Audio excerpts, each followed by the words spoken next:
How's it going, everyone? What I'm going to talk about today is the carbine in Battlefield 4 called the AK-5C. It's the first carbine you unlock, so everyone has access to it. And DICE, I guess, has that habit in their games of giving you a pretty decent gun unlock first. And my only thought process is the reasoning behind it would be that so that if you just unlock the gun and you're facing people that are at, like, say, level up 50 or level 50 and you're only level 10, that you'd actually still have a fairly decent shot at as long as you were a skilled player at winning gunfights, as opposed to being put up against someone with incredible unlocks. And if that actually is the case, I find that to be fair. At least that way you have a fighting chance until you start getting the unlocks and finding a gun that you prefer yourself. And this gun is that. This carbine, the great thing about it too is it can be interchanged between all the classes. You can use it between recon, you can use it for support, and you can use it for engineer. And since I'm not a huge fan of PDWs or light machine guns, I find I will be using carbines a lot for anything that isn't support or probably recon. And that's where this gun comes into play. So quick stats about it. For the most part, when you look at the damage output on it, it has 700 rounds per minute, which is actually a very decent fire rate.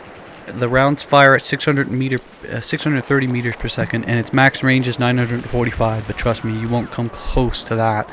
You won't need it.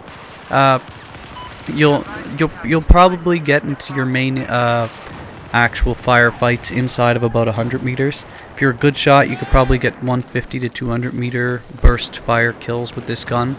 But inside of 100, this gun is gold. Its max damage output is 25 inside of, I think, 8 meters. Yep, 8 meters. 25 damage inside of 8 meters. And it starts dropping off at 8 meters. And the lowest damage output is 15.4 at 50 meters. So again, great damage for a carbine. It reloads in 1.85 seconds if you have a round in the chamber, or 2.35 if you don't.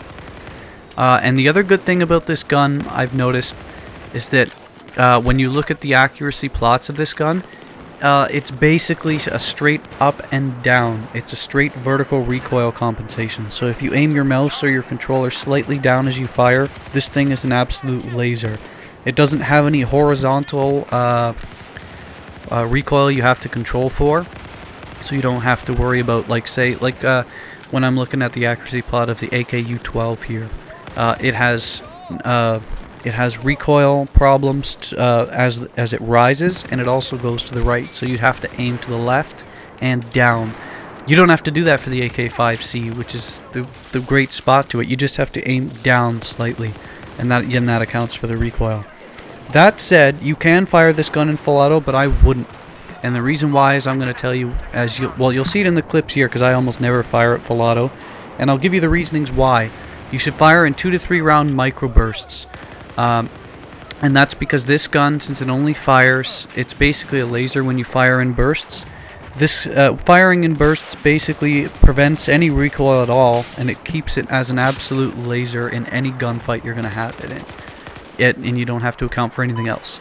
So that said, I do also like to, I'll break down what I use for it. I always use the reflex sight whenever I have a chance for anything. It's just easy that way. It's my preferred sight. At the current moment, my accessory, I'm using the laser sight for it, because that way if I get into hip fire encounters or close range encounters, I can hip fire, and my accuracy as I move won't be hit hard by it. And I've gotten in plenty of fights where I've won quite easily with the laser sight attached. The barrel I'm currently using for it as well is the muzzle brake, and that improves stability by reducing muzzle climb by 25%, but it adds a 30% penalty to accuracy of automatic fire. But as I've already discussed earlier with you guys, since you're going to be firing this gun in bursts, you won't have to worry about that.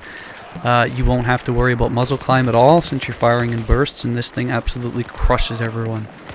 The compensator is for muzzle drift, so you don't need this.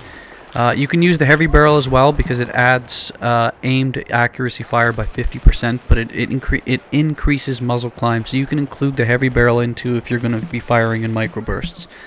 That's also an option. At least for now, I'm using the angled grip on it, which improves firearm ergonomics by allowing first shot recoil to be reclined by 33%. So that's a very good, helpful grip to have. That's what I'm using for it right now. That's basically what I'm using for this gun right now, and that's what I find success with. I've experimented with it, and that's the key with it. Try to fire this gun in bursts, and if you attach the attachments I had with it, it's going to only help your bursts, and it's going to make this thing an absolutely high damage output laser, firing at just about anything. Hope you enjoyed it, and I'll give you more breakdowns with more guns in the future. See you later.